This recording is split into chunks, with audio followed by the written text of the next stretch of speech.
Happy Valentine's! Happy Valentine's! So we came up with a little challenge for ourselves to see how well we know one another. And I'm sure that you guys are interested in doing the same thing with your partners, so we just thought it would be fun to do it. I invite you to try it out yourself. It's a ton of fun, and it's a little bit of a challenge, and you better be prepared with some really good reasons if you don't know the answers to some of these questions. Wow, I'm scared. Okay, so first question, I'm going to go first. Name one food I dislike. That is quite easy. I remember even from the outset, oatmeal, congee, things like that, anything really mushy with that mushy texture, and especially if it's warm too. No. Or imagine cereal in a cereal bowl that's soaking up all the milk, and it's... I refuse to listen. That's how well you know me. I think I got it, everyone. What would you say? That is correct. So now it's my turn. My guess for you, Mr. P, would be... Let me see. This shouldn't be a hard question. How about Brussels sprouts? Ooh. Roasted. Even the thought of that is like, it's like a war to me. I've tried so many different ways to make it palatable for you. I tried glazing it with a little bit of maple syrup. I'm just gonna have to try you with other cruciferous veggies. Is that going to be something that's a surprise one of these days, or are you going to tell me beforehand? I find it's usually beneficial to you to know what's on your plate after you consume it. Wow, I'll be trying to hone in my nose much better, because those things definitely have a really strong scent, don't they? Well, you've successfully tried a lot of cruciferous vegetables. I usually recommend at least 2 servings of cruciferous veggies per day to aid with your natural liver's detoxification process, to make sure your body is getting rid of all the toxic load that you've been building up with things in our environment and also endogenously produced. So I will figure out better ways to hide them in your food. Challenge accepted. I'm gonna have to train myself like those dogs that sniff out drugs. Cruciferous sniffers. That's a good one. I like that. Cruciferous sniffers. What would I eat every day if I could? Every day you would have barbecue meat for sure. You are definitely a carnivore. I would say ribs, barbecue, any barbecue, chicken wings, things like that, especially steak. You would have steak every single day. Am I right? Yes. Judging by your facial reactions. Regardless of... So not considering any kind of nutritional ramifications, I would say naturally I'm born a carnivore. I'm not sure about you guys if you have type O blood, if you gravitate towards more protein-rich food, but that's definitely true in my case, and I observed that in a lot of clients I helped. So for me, if I could, just any kind of farm friends, any day, all day. But I learned to appreciate the benefits of all of the beautiful nutrients, veggies, and plant-based food has to offer, and that's why I make them the main ingredient of most of my meals. So true that. And yours. And I appreciate it. I do want to live longer. How about let me take a guess of yours? This is actually a tricky one, because I think at some point you give me a list of 5 things you would go for, but for today's purpose, let me see, this is a hard one. Chocolate anything. Yes, you got it. And what would be the close second place on that? Donuts.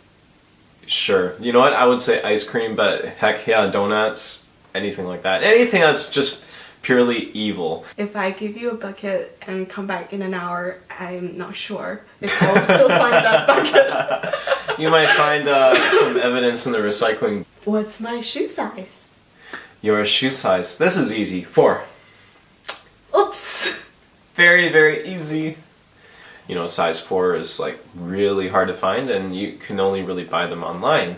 So it's hard for me to forget that.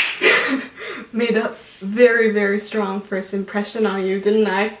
You did. How about me? I think I'm gonna butcher this one.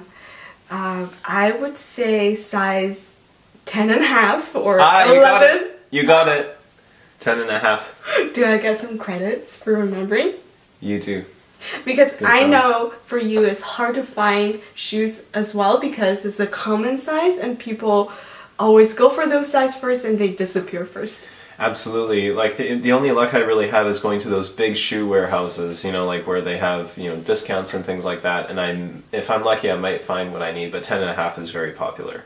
Come on, guys, go to the other places. What I'm afraid of.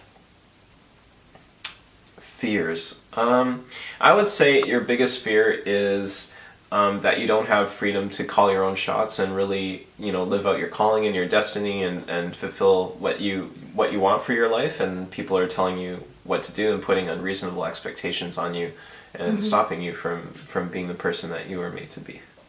Yes, that's correct. But how about let's make it a little bit more challenging for you and make it a 2-part question. You've named one of my biggest personal development type of fear, but what would be a more like tangible, more I'll say more kind of primal fear? Primal fears. Ooh. Just irrational fear. I would say that would definitely be a fear of Kicking the camera. maybe like strange things, or like if you're trying to find a parking spot, like a suspicious looking, you know, van or something like that. Those sketchy white vans. Guys, don't park beside mysterious vans. Survival tip.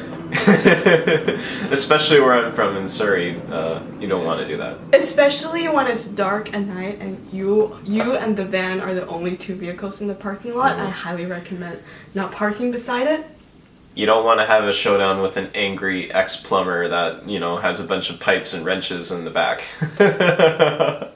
Or there might be just a special spot reserved just for you. Yes. That is definitely a rational fear. Fear of mysterious vans in a dark parking lot. But on the irrational side of things, I would say I have this irrational fear for dark, wet, closed off spaces. I love the idea of floating. Darling, do you remember we once acquired a certificate for doing like a float in mineral enriched float water? tanks, yeah. I would love that to be an open space instead of a closed off ones, because if I'm in a dark place alone, I have a very imaginary mind, and my mind will go to different places, and all I want to do is get out of there. Your biggest fear, the more personal development side of things, would be not being able to really go for the things you have passion for, not being able to giving yourself the opportunity to experiment and fully apply yourself in where you set your mind to, and just give up or not even try. That would be Bingo. your fear. You got it. What about my primal fear? And on the more, I would say, physical, or we say the primal side of things, your fear would be the fear of heights. Yep. I'm not going to do that CN Tower thing. Darling, I want to do the edge walk with you. The edge walk? Darling, walk to the edge with me. I'll tell you what, if you guys can like and subscribe this video and we get up to 100, I will do the edge walk. And we'll vlog it. How about that? Name one weird habit of each other. So, go first. Weird habit. I would say when you're looking after your friend's dog, Mr. Q-tip. Talia tends to think of the dog as a child, almost like a son. And you become the dog's mother. It's so helpless. You wash its little paws and like just you sing its songs If you to guys calm it. If you guys have any questions in regards to puppy care or puppy nutrition, or if you want to just hear my side of the story, because this is outside the scope of this video, comment below and I will do a separate video on those. But I have to admit, some people find that a little strange. How about me? I'm sure I do far weirder things. It's when you put conditioner in your hair. And how I discovered it is I actually keep putting your conditioner back into your shower because I think that's where the conditioner belongs, and I always somehow it always mysteriously end up outside of the shower on the counter. What book do I like? I would say not one book in particular, but I would What say type? How about let's a couple expand the genres. question. What type of books do I like? I would say genre-wise, you were definitely more into nonfiction, and I would branch that off into at least two general directions. One of them would be food and anything food-related, so it can obviously nutrition and you know, recipe books and things, especially books that explore cuisine from other countries and other parts of the world. And then on the other side, I would say it would be books pertaining to like fashion and design, things like that, interior design or clothing, the history of, you know, fashion and makeup and cosmetics and how people, you know, came up with different styles over the ages, stuff like that. Am I right? Yes, yes. Got it. You definitely love marketing related books and personal development books.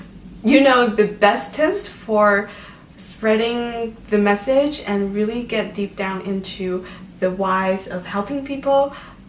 I love that about you. She's right. Thank you. For those of you who haven't caught on to the whole audiobook thing, I highly recommend it. Especially if you're really busy, you're short on time. It's a great way to digest, you know, several books within the span of, you know, just a few weeks. I read actually over 45 books this year, just all audiobooks. Well, I didn't Amazing. read. I listened to the books, but I highly recommend it. It's awesome, and there's so much material out there, so go check it out. What I'm not good at. If you're faced with little tiny micro details, especially tech-related stuff, when you have an important deadline coming up, it just, things get more tricky for you. And it becomes really difficult, and you just want to make everything go away. And I guess that's where, you know, I'll come in and sort of like deal with that side of things, even though I don't like to deal with those problems either, but I think you're not good at taking care of the tiny details of doggy daycare. Doggy daycare. Oh, I failed as a doggy dad. Yeah. I wouldn't say that. They would put me, do you know what, if dogs are treated like children, they may send me to like those, you know, basically, well, they would take the dog away and send it to like doggy child services, and I would get written up or something like that, or investigated. I totally disagree. You've been such an awesome daddy figure, temporary daddy figure for the doggy. What happened, you would chase after the dog in the snow when it ran away in the middle of the night. Oh, he's a scoundrel. He's a scoundrel. So what happened was, it was late at night, and it was snow all over the ground, and the dog had an upset tummy. He needed to, you know, go do his business outside. So I didn't have my glasses on, didn't have my contacts on, and like I can barely see what's going on, but I'm just like, I'm praying that the dog will just do his business outside, and I can just let him do his thing, and then he'll come back. You trusted him a little too much. And he booked it, he ran off, went all the way down the street, went all over the place, and I was like, oh God, I lost this dog, and here I am in my underpants, and I can't see, and something really bad's gonna happen. I could get hit by a car, or the dog could go somewhere. It was interesting. It's one of those tough decisions. You're like, do I put on pants or do I need to see? Like, I can't do both. I have to do one or the other. You have a tough call to make. Very tough call. Where was our first date? Guys, we met at Whole Foods. Not a sponsor.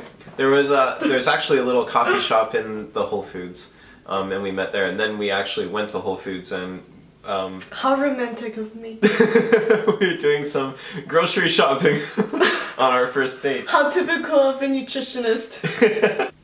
First impression of each other. Sweetie, I would say like you struck me as someone that's very professional, very dedicated, and very like the way you carry yourself.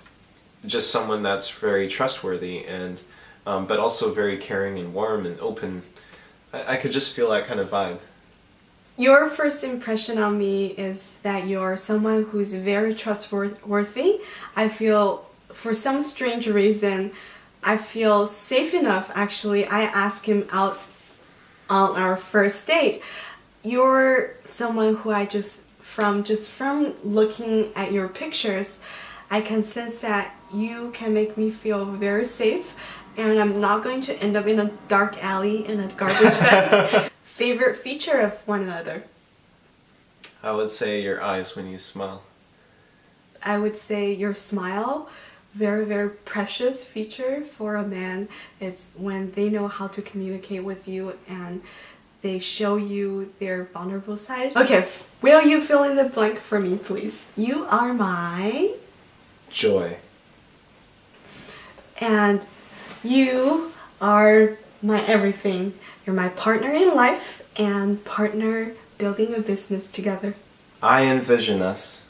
Eat together, grow together, laugh together, and Bingo. create a wonderful life together. You got it. Happy Valentine's, guys, and I wish the same for you and the significant person in your life. Happy Valentine's, everyone. Take care and Take care. catch us next time.